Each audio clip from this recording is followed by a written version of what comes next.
So now that we've gone through the majority of Leviticus, it's been a journey. It's been a journey. I can say that about my life as well. I encourage my daughter all the time to go through the process. The reason why is if you weren't born into a family that is used to going through the challenges before getting to the goal, or didn't know how to do it on purpose, you have to be willing to listen to someone who can help you through that process. Right? So if you've never gone to college, you may not even know where to go to get started. And then there's the process of actually getting the degree, whether it's an associate's degree, a bachelor's, a master's, a doctorate, a jurisprudence, or what do they call it, Juris Doctorate, JD, PhD, 1, 2, 3. Just kidding. You need people to walk you through the process. Moses has been walking the tribes through the process to get to this point, to where there is an appreciation for not only God, but for the people who are going through the process. It's a good time. It's a good time. And so now in Leviticus 23, it culminates in at a point where they're ready to have a convocation.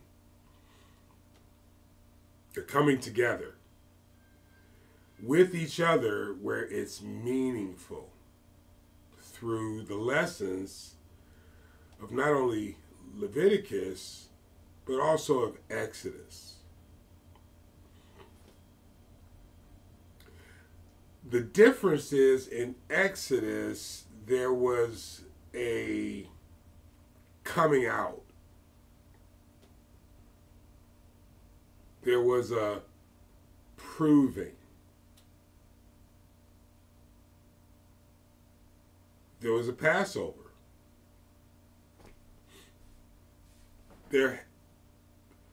I want to say everything, and maybe this is not the right way to put it, but it's the only way I know how to put it. Everything I have ever accomplished, there's been a Passover.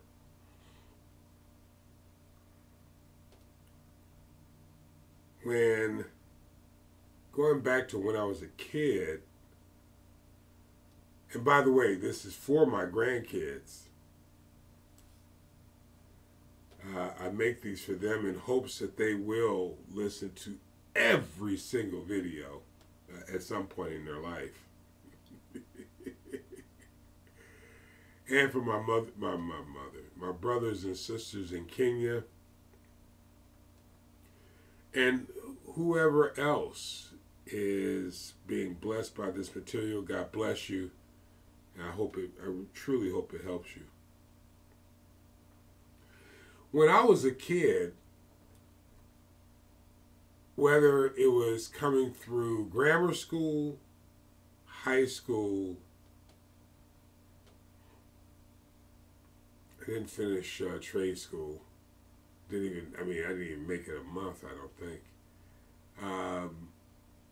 Going into the mortgage industry, having a child, going through the car industry, becoming a salesperson,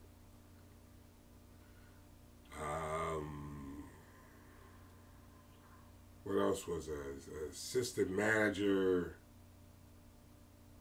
what they call a closer, I think. I've done that. Special finance person, banker. Everything came with a Passover, a dying off, a celebratory aspect to it as well, a first fruits aspect to it. Now, I didn't see it that way when I was coming up, but as I have learned how to recognize how processes work, these principles that we learn here, you see evidence of them in anything that you're going to accomplish. It is, in my thinking, it's very consistent. Very consistent. So, the feast is a very big deal because you will be well, more than a couple reasons, but you will be having physical feasts with those who you are in agreement with, or if you don't, that means it's going to be very tough for you to accomplish anything. Because the people that you're walking with on your way from Egypt to Canaan, the nation that you're creating, in this case is Israel. In your case, it may have a business construct or a business application. In your case, it may have a social application. In your case, it may have a political application.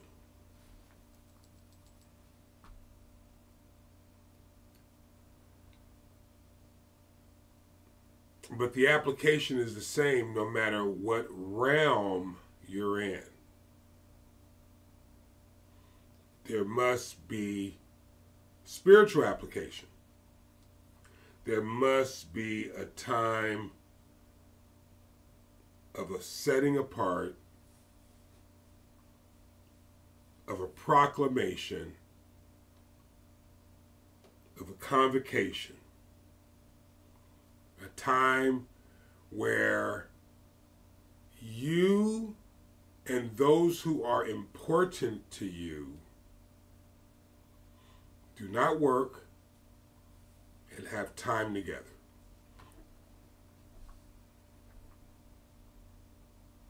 We're only going to focus on the first 3 verses of Leviticus chapter 23, verses 1 through 3. And the Lord spake unto Moses, saying, Speak unto the children of Israel, and say unto them, The feast of the Lord which ye shall proclaim holy convocations, these my feasts.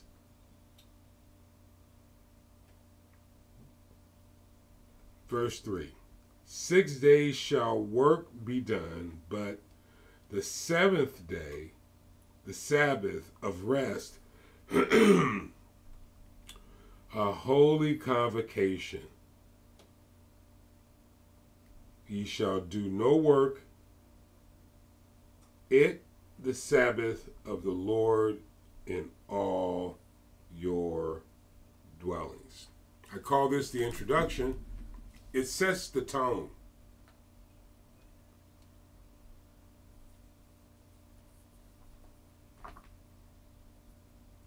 It can't be optional that you go through all this planning, sacrifice, coming together, and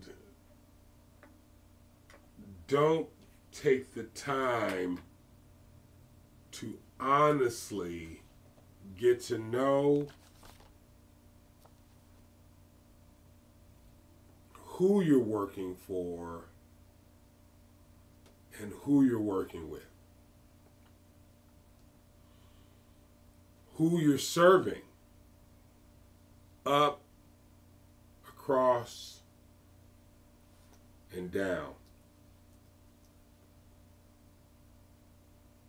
No good thing happens working with people, serving with people, training people, being an example to people, and not understanding, knowing the people.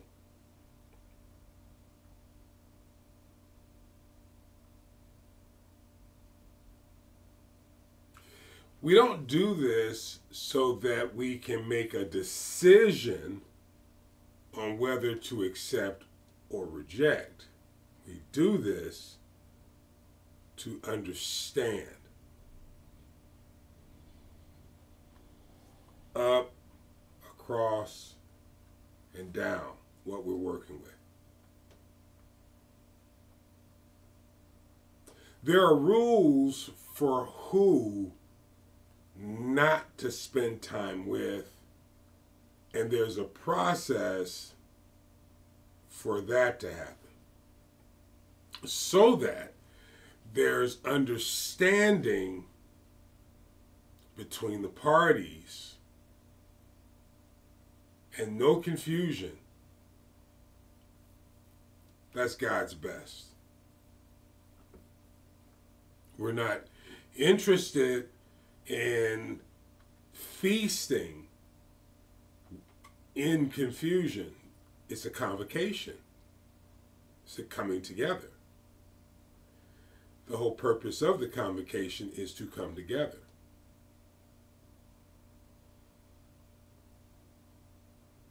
Or a calling together, if you will.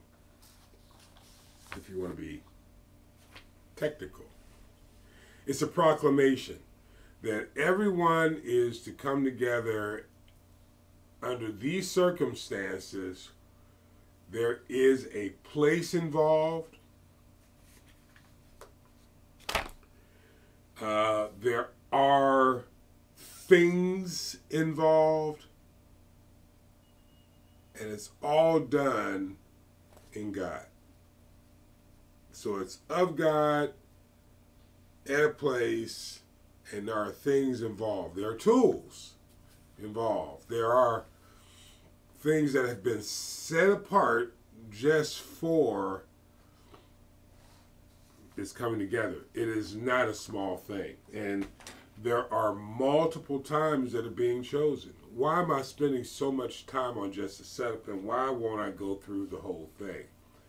Because we don't know how long it's going to take, but what we do understand, if you're following along with this whole series, is you're going to go through the Bible from Genesis to Revelation, and you're going to have some sort of idea of what it all means in the language of today, which is the year 2023. This is December. If you're listening to this in the year 3000, it's a completely different language, and I sound different to you. But today, we're going to take this archaic language, and I'm doing the best I can to translate it in a way that doesn't sound too religious. But I think it's important. So let's go back to important to point these things out so that you understand why, the what, the wheres, the whys, the whens, the hows, so that you can more easily incorporate it into your life. Unlike me, when I was younger, I had no idea of these things. And so it's more difficult, to be honest with you, to incorporate these things. I'll give you an example. Me being a loner of sorts, growing up an only child, I have to work at having these feasts with people that are important to me. I have to find those people who are important to me. I have to learn how to work with those people who are important to me.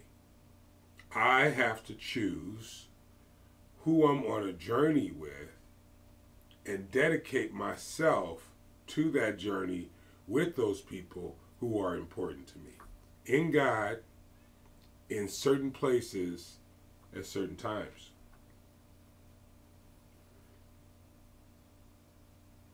Verse 1, and the Lord spake unto Moses, saying, so this is inspiration from the leader coming directly from God. He spent time on the mountain. Not to mention, he spent time with his father-in-law, learning how, growing a business, being mentored by a priest of Midian, marrying his daughter, taking care of a farm, growing old, going to the mountain, spending time with God, getting direction, coming out, leaving all that he had, became poor. He was rich, but he became poor so that you may be rich. The New Testament scripture, but always applies. Those who have experienced success often give up everything they've had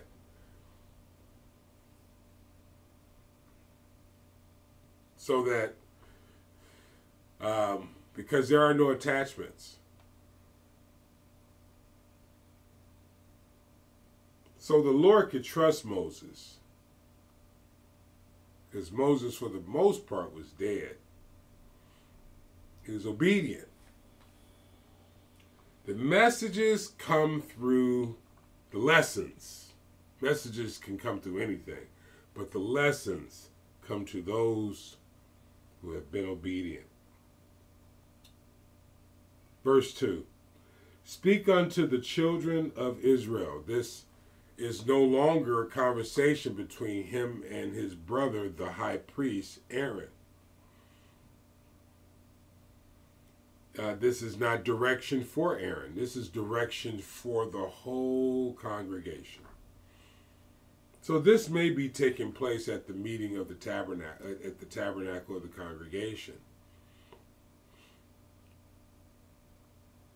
Reason why is because there's general direction that everyone has to know. This is not something that starts with leadership. It starts in the home.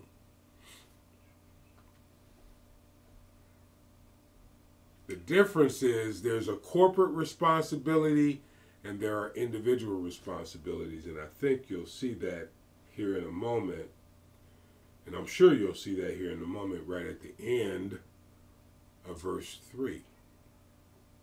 Now if you're moving forward, you'll see it. You'll see the one word that shows that this is something that needs to be incorporated on an individual basis. It's a mindset change for every individual person.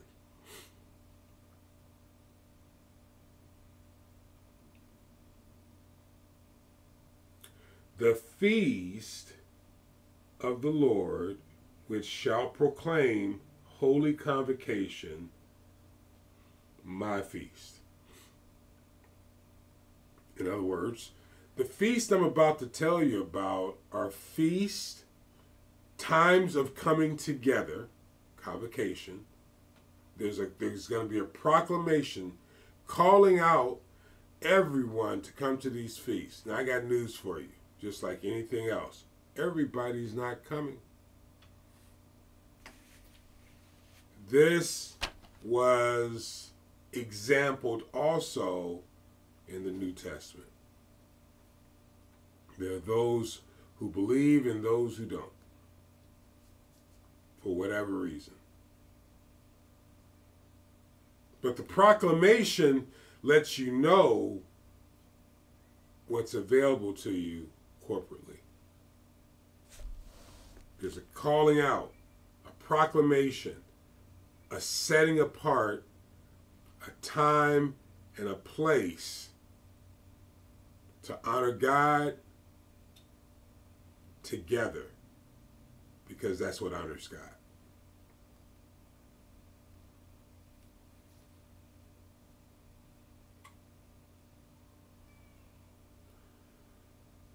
Verse 3, 6 days shall you work, or 6 days shall work be done, but the seventh day, the Sabbath of rest, a holy convocation, a proclamation, a calling out to the whole group.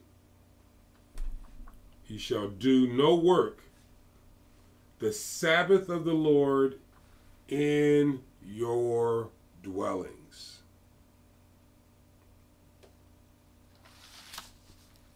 That part I can do.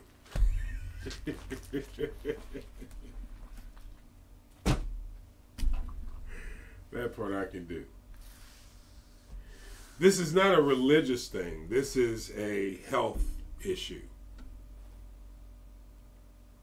This is a mental, physical, and spiritual health issue. If I didn't get up at 4 or 5, sometimes 6. But I'm fortunate in that I retired from a job, so I have command over my time, even though it's a very challenging time for me in working towards business ownership at this particular age. I wish I understood this in my 20s or 30s. I decided I wanted to start something in my 40s. So you have to re-educate yourself. You have to start all over. Part of my starting all over is dedicating time with God, which you're noticing. And I wanted to bring you along with me as I do my Bible studies. I believe God told me, start all over again. Go from Genesis to Revelation. Spend time with me. What I've noticed is I don't believe it's optional. I think it is important to have these conversations with God, slow down, and actually look at the wording, hear the Spirit, pay attention on what changes you need to make. If you're not willing to listen to someone who has authority over your soul, which is God, not me, not anyone else. We follow the Word. The Word is the authority. It's like in America right now, the battle is, there's a spiritual battle going on in the year 2023. It's whether you follow a man or you follow the Constitution. And a lot of people prefer to follow man. It was the same battle that happened in the Bible when Saul was made king, because God wanted to be the people. God wanted to be the one that the people follow. It's the same thing in what we're studying here. God wants to be the people that the people follow. But people tend to lean towards following something that looks like them. And so then we start calling things bias, racist, all these things of the world start coming out because, hey, if it doesn't look like me, act like me, think like me, then I can't follow it.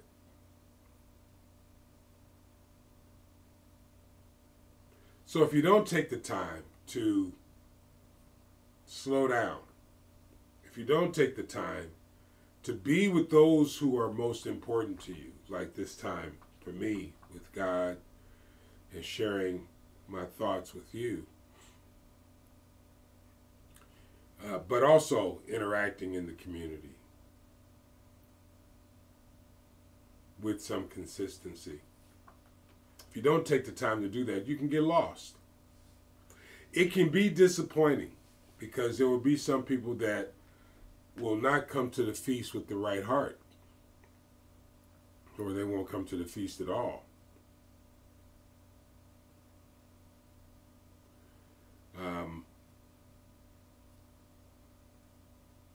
It doesn't mean that you should be inconsistent in it, because someone has to be the example, the leader, the servant leader. Today we call it a servant leader. But someone has to be the leader when it comes to not only honoring God, but honoring people.